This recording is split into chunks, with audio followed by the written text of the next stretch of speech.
ایک عیسائی نے ڈاکٹر ذاکر نائک سے سوال کیا، قرآن میں عیسیٰ علیہ السلام کو کلمت اللہ یعنی اللہ کا کلمہ کہا ہے، اگر وہ اللہ کا کلمہ ہے تو کیا اس کا مطلب یہ نہیں کہ وہ اللہ کا حصہ ہے؟ اور اگر وہ اللہ کا حصہ ہے تو پھر تمہیں بھی انہیں خدا ماننا چاہیے جیسے ہم انہیں مانتے ہیں۔ یہ سوال نہ صرف عیسائیوں کے لیے بلکہ مسلمانوں کے لیے بھی بہت اہم ہے، کیونکہ اگر ہم دین کی صحیح سمجھ نہیں رکھتے تو لوگ ہمیں گمراہ کر سکتے ہیں۔ چلیے قرآن، حدیث اور بائبل کی روشنی میں اس سوال کا جواب ڈاکٹر ذاکر نائک سے سنیے۔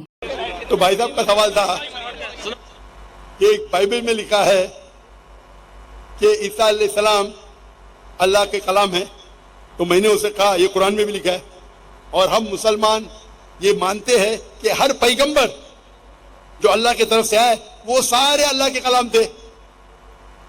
ابراہیم علیہ السلام، موسیٰ علیہ السلام، عیسیٰ علیہ السلام، محمد صلی اللہ علیہ وسلم، ہم سب مانتے ہیں، کیونکہ صرف لقب دیا گیا ہے۔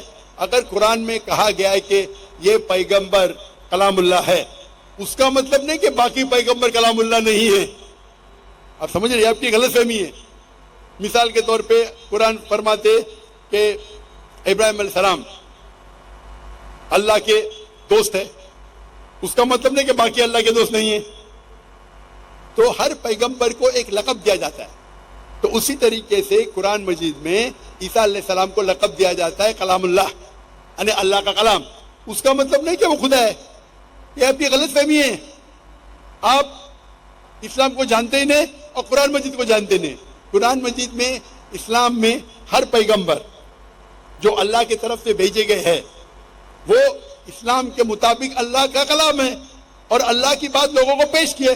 کچھ لوگ نے مانے، کچھ لوگ نے نہیں مانے۔ تو یہ کہنا کیونکہ یہ لقب دیا گیا اس لیے وہ خدا ہے، بالکل غلط ہے۔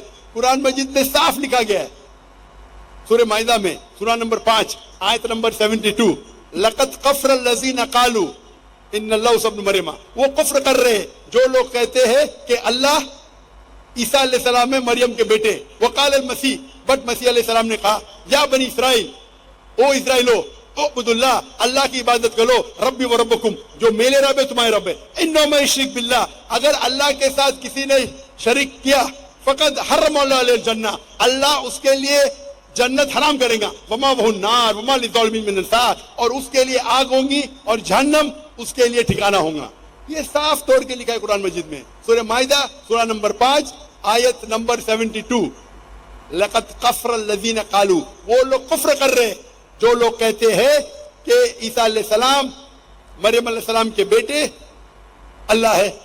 وقال المسیح، لیکن مسیح نے کہا یا بنی اسرائیل، او اسرائیلو، اعبدوا اللہ، اللہ کی عبادت کرو، ربی و ربکم، جو میرے رب ہے تمہارے رب ہے۔ انہ من یشرک باللہ، اللہ کے ساتھ اگر کسی نے شریک کیا، فقد حرم اللہ علیہ الجنہ، اللہ اس کے لیے جنت حرام کرے گا، وما وہ النار وما للظالمین من انصار، اور اس کے لیے آگ، اس کے لیے جہنم اس کا ٹھکانہ رہے گا۔ تو یہ صاف طور کے کہ آپ ایک آیت قرآن کی پکڑ کے اپنی خود ترجمہ کریں گے، بالکل غلط ہے۔ قرآن میں صاف طور کے لکھا ہے کہ عیسیٰ علیہ السلام اللہ کے پیغمبر ہے، اور جو لوگ کہتے ہیں کہ عیسیٰ علیہ السلام خدا ہے وہ کفر کر رہے ہیں۔